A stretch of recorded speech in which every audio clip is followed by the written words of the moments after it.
Hello everyone, welcome back to this channel. আশা করছি আপনারা সবাই ভালো আছেন, সুস্থ আছেন এবং নিয়মিত ইংরেজি প্র্যাকটিস করছেন।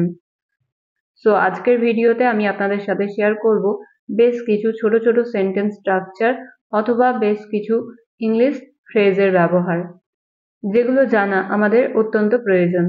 সো ভিডিওটা আপনারা একদম প্রথম থেকে শেষ পর্যন্ত দেখুন, তাহলে আপনারা এই সমস্ত সেন্টেন্স স্ট্রাকচারগুলো খুব ভালোভাবে বুঝে যাবেন। So now let's jump into the video.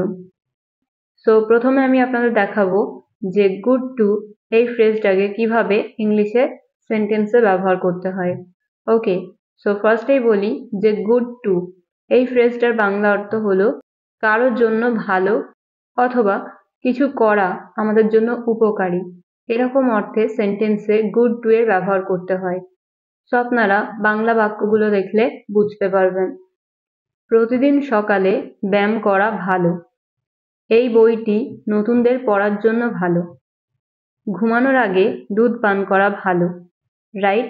তো এই প্রতিটা বাক্যে আপনারা দেখলেন যে বোঝাচ্ছে কোনো কিছু করা আমাদের জন্য ভালো। সো এই যে যখন সেন্টেন্সে আমরা বোঝাবো যে কোনো কাজ করা আমাদের জন্য ভালো বা উপকারী, এরকম অর্থে আমাদের সেন্টেন্সে ব্যবহার করতে হবে গুড টু। সো এই ধরনের বাক্যগুলো বলতে হলে সেন্টেন্স স্ট্রাকচার হবে subject plus helping verb plus good to plus verb plus other word. তো চলুন তাহলে এবার দেখা যাক যে এই বাক্যগুলোকে ইংলিশে কিভাবে বলতে হবে। যেমন প্রথম বাক্যটা রয়েছে, প্রতিদিন সকালে ব্যায়াম করা ভালো। It is good to exercise every morning. It is good to exercise every morning. এই বইটি নতুনদের পড়ার জন্য ভালো। রাইট? তাহলে এই বাক্যটা ইংলিশে হবে this book is good to read for beginners. This book is good to read for beginners. Next হলো ঘুমানোর আগে দুধ পান করা ভালো। It is good to drink milk before bed. It is good to drink milk before bed. So good to দিয়ে আমরা এই ধরনের বাক্যগুলো খুব সহজে বলতে পারি। আশা করছি আপনারা বুঝতে পারলেন। সো এবার তাহলে দেখা যাক পরের সেন্টেন্স স্ট্রাকচার বা পরের ফ্রেজের ব্যবহার। সো এখানে পরেরটা আপনারা দেখতে পাচ্ছেন নিড টু। নিড টু সেন্টেন্সে তখনই ব্যবহার করতে হবে যখন আমরা বোঝাবো যে কোনো কাজ করা আমাদের জন্য প্রয়োজন। কোনো কাজ করা আমাদের জন্য প্রয়োজন বা দরকারি, এরকম বোঝাতে সেন্টেন্সে নিড টু এর ব্যবহার হয়ে থাকে। So need to is basically used to show that something is necessary or required to do. যেমন আমার পরীক্ষার জন্য পড়াশোনা করা প্রয়োজন। ওকে, তোমার আরো জল পান করা প্রয়োজন। তার হোমওয়ার্ক শেষ করা প্রয়োজন। তো এই ধরনের বাক্যগুলো বলতে হলে সেন্টেন্সে নিড টু এর ব্যবহার করতে হবে। তো এই বাক্যগুলোকে ইংলিশে বলতে হলে কমপ্লিট সেন্টেন্স স্ট্রাকচার হবে subject plus need to plus ভার্বের বেস ফর্ম প্লাস আদার ওয়ার্ডস। তো চলুন এবার তাহলে দেখা যাক এই বাক্যগুলোকে এই স্ট্রাকচারটা দিয়ে কিভাবে ইংলিশে বলতে হবে। যেমন প্রথম বাক্যটা রয়েছে, আমার পরীক্ষার জন্য পড়াশোনা করা প্রয়োজন। I need to study for the exam. I need to study for the exam. পরের বাক্য, তোমার আরো জল পান করা প্রয়োজন। You need to drink more water. You need to drink more water. তার হোমওয়ার্ক শেষ করা দরকার। She needs to finish her homework. She needs to finish her homework. আমাদের এখনই এখান থেকে যেতে হবে। We need to leave now from here. We need to leave now from here. তাদের ঘর পরিষ্কার করা দরকার। They need to clean the room. They need to clean the room. তো এটা ছিল 2 নম্বর সেন্টেন্স স্ট্রাকচার। এবার দেখা যাক পরেরটা। সো পরের ফ্রেজটা হলো love to. Love to Bangla অর্থ হলো অর্থাৎ যখন আমরা কোনো কাজ করতে খুব বেশি পছন্দ করি, এরকম অর্থে সেন্টেন্সে লাভ টু এর ব্যবহার হয়ে থাকে। যেমন এখানে বাংলা বাক্যগুলো দেখুন, সে গান গাইতে পছন্দ করে। তারা বাগানে খেলতে পছন্দ করে। আমরা ছুটিতে ভ্রমণ করতে পছন্দ করি। তো এই যে পছন্দ করি কোনো কাজ করতে, এরকম অর্থে সেন্টেন্সে ব্যবহার হয়ে থাকে লাভ টু। ওকে, সো এই ধরনের বাক্যগুলো বলতে হলে সেন্টেন্স স্ট্রাকচার হবে, ফার্স্টে বলতে হবে সাবজেক্ট, তারপরে লাভ টু, এবং এবং তারপরে বলতে হবে V1 অর্থাৎ ভার্বের বেস ফর্ম, এবং সব থেকে শেষে বলতে হবে আদার ওয়ার্ডস। তো এবার আমরা এই স্ট্রাকচারটা দিয়ে এই বাক্যগুলোকে এক এক করে ইংলিশে কিভাবে বলতে হয় দেখব। যেমন প্রথম বাক্যটা রয়েছে, সে গান গাইতে পছন্দ করে। She loves to sing. She loves to sing. সেখানে love to না হয়ে loves to হয়েছে, তার কারণ হলো এখানে সাবজেক্ট রয়েছে থার্ড পারসন সিঙ্গুলার, কারণ এখানে সাবজেক্ট রয়েছে সি, আর এখানে সি হলো থার্ড পারসন সিঙ্গুলার। তো সেই কারণে এখানে সি লাভ টু সিং না হয়ে এখানে সেন্টেন্সটা হয়েছে সি লাভস টু সিং, অর্থাৎ সে গান গাইতে পছন্দ করে। পরের বাক্য, তারা বাগানে খেলতে পছন্দ করে। They love to play in the garden. They love to play in the garden. আমরা ছুটিতে ভ্রমণ করতে পছন্দ করি। We love to travel during holidays. We love to travel during holidays. One more example. সে অন্যদের সাহায্য করতে পছন্দ করে। সে অন্যদের সাহায্য করতে পছন্দ করে। He loves to help others. He loves to help others. So আপনারা তাহলে বুঝতে পারলেন যে সেন্টেন্সে লাভ টু এই ফ্রেজটা কখন ব্যবহার করতে হবে। সো এবার এই স্ট্রাকচারটা দিয়ে একটা বাক্যের ইংরেজি আপনাদের বলতে হবে। সো বাক্যটা হলো, আমি ফ্রি সময়ে ছবি আঁকতে পছন্দ করি। আমি ফ্রি সময়ে ছবি আঁকতে পছন্দ করি। এই বাক্যটা ইংলিশে আপনারা কিভাবে বলবেন সেটা কমেন্টে লিখে জানান। তো এবার তাহলে দেখা যাক নেক্সট ফ্রেজ, হ্যাভ টু। আশা করছি আপনারা অনেকেই হ্যাভ টু এর ব্যবহার জানেন। হ্যাভ টু এর বাংলা অর্থ হলো করতে হবে বা প্রয়োজন বলা যায়। যখন আমরা সেন্টেন্সে বোঝাবো যে কোনো কাজ আমাদের করতে হবে, ওকে, এরকম অর্থে সেন্টেন্সে হ্যাভ টু এর ব্যবহার হয়ে থাকে। So have to is use to express necessity, duty or obligation, something that must be done. So যখন আমরা সেন্টেন্সে বোঝাবো যে কোনো কাজ আমাদের করতে হবে, এরকম অর্থে কিন্তু হ্যাভ টু এর ব্যবহার হয়ে থাকে। যেমন, আমাকে কাল সকালে তাড়াতাড়ি উঠতে হবে। আমাদের নিয়ম মেনে চলতে হবে। তোমাকে সতর্ক হতে হবে। সো এই প্রতিটা বাক্যতে বোঝাচ্ছে যে কোনো কাজ আমাদের করতে হবে। সো এই ধরনের বাক্যগুলো বলতে হলে সেন্টেন্সে ব্যবহার করতে হবে have to. Have to. So এই টাইপের বাক্যগুলো বলতে হলে সেন্টেন্স স্ট্রাকচার হবে subject plus have to plus ভার্বের first form plus other word. এবার এক এক করে এই বাক্যগুলোকে ইংলিশে কিভাবে বলতে হবে চলুন দেখা যাক।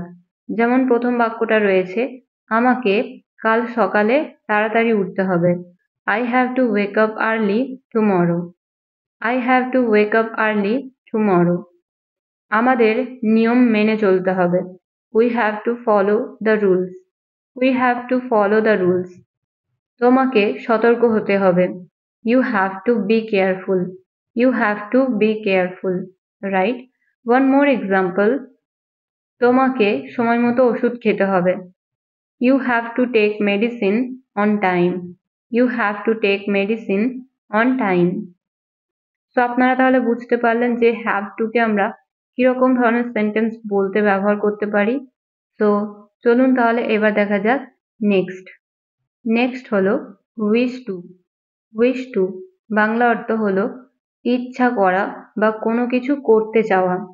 যখন আমাদের কোনো কাজ করতে ইচ্ছা হবে বা আমরা কোনো কিছু করতে চাইবো, এরকম অর্থে উইশ টু এর ব্যবহার হয়ে থাকে।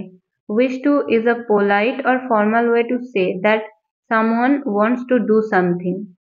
যেমন, আমি ম্যানেজারের সঙ্গে কথা বলতে চাই। সে সারা বিশ্বে ভ্রমণ করতে চাই। আমরা গরিবদের সাহায্য করতে চাই। সো এই প্রতিটা বাক্যে যে জিনিসটা কমন রয়েছে সেটা হলো আমরা কোনো কাজ করতে চাই। এই যে করতে চাই এই কথাটা বোঝাতেই সেন্টেন্সে কিন্তু উইশ টু এর ব্যবহার হবে। তো কমপ্লিট সেন্টেন্স স্ট্রাকচার হবে subject plus wish to plus ভার্বের বেস ফর্ম প্লাস আদার ওয়ার্ডস। তো চলুন এবার এই বাক্যগুলোকে ইংলিশে দেখা যাক। যেমন প্রথম বাক্যটা রয়েছে, আমি ম্যানেজারের সাথে কথা বলতে চাই। I wish to talk to the manager. সে সারা বিশ্বে ভ্রমণ করতে চায়। She wishes to travel the world. আমরা গরিবদের সাহায্য করতে চাই। We wish to help the poor. We wish to help the poor. One more example. সে একজন ডাক্তার হতে চায়। He wishes to become a doctor. He wishes to become a doctor. Okay, so এইভাবে আমরা উইশ টু এর ব্যবহার করে এই ধরনের বাক্যগুলো খুব সহজে বলতে পারি। Now let's move to the next one. Next হলো suppose to. Suppose to Bangla অর্থ হলো করার কথা ছিল বা হওয়ার কথা। যখন আমরা কোনো সেন্টেন্সে এরকম বোঝাবো যে কোনো কাজ আমাদের করার কথা আছে বা করার কথা ছিল, এরকম অর্থে সেন্টেন্সে কিন্তু সাপোজ টু এর ব্যবহার করতে হবে। যেমন আমার তার সাথে বিকেল 5টায় দেখা করার কথা। তাদের গতকাল পৌঁছানোর কথা ছিল। অথবা তার ডকুমেন্টস আনার কথা ছিল। সেই প্রতিটা বাক্যে কি দেখা যাচ্ছে যে কারোর কোনো কাজ করার কথা আছে বা ছিল। তো যখন আমরা সেন্টেন্সে বোঝাবো কোনো কাজ করার কথা আছে, কোনো কাজ করার কথা বা কোনো কাজ করার কথা ছিল, এরকম অর্থে সেন্টেন্সে ব্যবহার করতে হবে suppose to. Suppose two. So এই টাইপের বাক্যগুলো বলতে হলে কমপ্লিট সেন্টেন্স স্ট্রাকচার হবে সাবজেক্ট প্লাস হেল্পিং ভার্ব অর্থাৎ am is are অথবা was were plus suppose two plus ভার্বের ফার্স্ট ফর্ম প্লাস আদার ওয়ার্ডস। তো এবার এই স্ট্রাকচারটা দিয়ে দেখা যাক যে এই বাক্যগুলোকে ইংলিশে কিভাবে বলতে হবে। যেমন প্রথম বাক্যটা রয়েছে আমার তার সাথে বিকেল 5টায় দেখা করার কথা। I am supposed to meet him at 5 p.m. I am supposed to meet him at 5 p.m. So যেহেতু এই বাক্যটা প্রেজেন্ট টেন্সে আছে সেই কারণে এখানে সাবজেক্টের পরে হেল্পিং ভার্ব হিসাবে ব্যবহার হলো am। তাদের গতকাল পৌঁছানোর কথা ছিল, তাহলে এই বাক্যটা ইংলিশে হবে they were supposed to arrive yesterday. They were supposed to arrive yesterday. সেখানে সাবজেক্টের পর were হয়েছে কারণ এটা হচ্ছে পাস্টের কথা বলা হচ্ছে, রাইট? তো সেই কারণে এখানে সাবজেক্টের পরে were ব্যবহার হয়েছে। They were supposed to arrive yesterday. পরের বাক্য তার ডকুমেন্টস আনার কথা ছিল। সো এই বাক্যটাও কিন্তু পাস্ট টেন্সে রয়েছে, তাহলে এই বাক্যটা ইংলিশে হবে she was supposed to bring the documents. She was supposed to bring the documents. One more example. তোমার এই কাজটা শেষ করার কথা।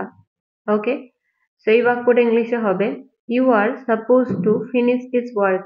You are supposed to finish this work. তো আশা করছি আপনারা বুঝতে পারলেন যে সাপোজ টু এর ব্যবহার সেন্টেন্সে কিভাবে করতে হবে।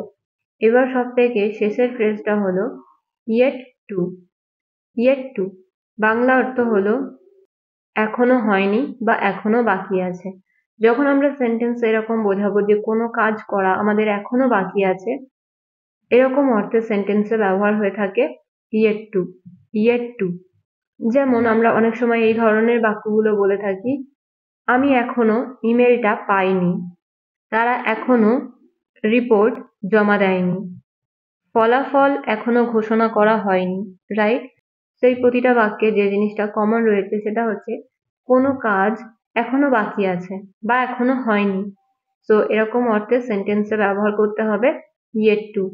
yet to means something has not happened so far, but it is expected or planned to happen. So এই ধরনের সেন্টেন্স গুলো বলতে হলে সেন্টেন্স স্ট্রাকচার হবে subject plus helping verb plus yet to plus ভার্বের বেস ফর্ম প্লাস আদার ওয়ার্ডস। So এবার তাহলে দেখা যাক এই বাক্যগুলোকে ইংলিশে কিভাবে বলতে হবে এই স্ট্রাকচারটার সাহায্যে।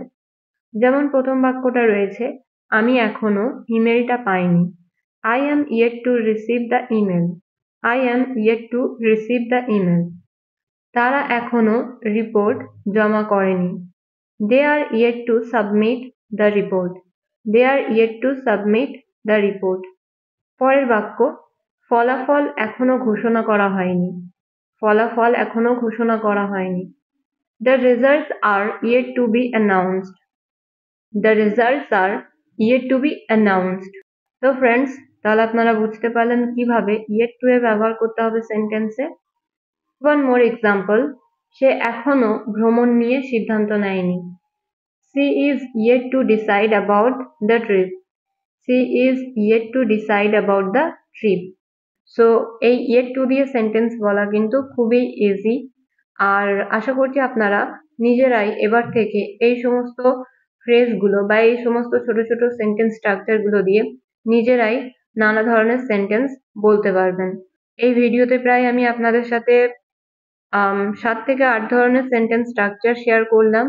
সো এবার আপনাদের কাজ হলো এই স্ট্রাকচারগুলো দিয়ে নিজেরাই বেশি বেশি সেন্টেন্স বানিয়ে প্র্যাকটিস করা। ওকে, সো চেষ্টা করবেন নিজেরা এই স্ট্রাকচারগুলো দিয়ে আরো বেশি বেশি সেন্টেন্স নিজে থেকে বানানোর। আর ভিডিওটা যদি আপনাদের ইনফরমেটিভ মনে হয় তাহলে অবশ্যই ভিডিওটা লাইক করবেন, শেয়ার করবেন, আর অবশ্যই কমেন্টে লিখে জানাবেন যদি ভিডিওটা থেকে নতুন কিছু শিখে থাকেন। That is it for today's video. Thank you so much for watching. Stay happy and keep learning.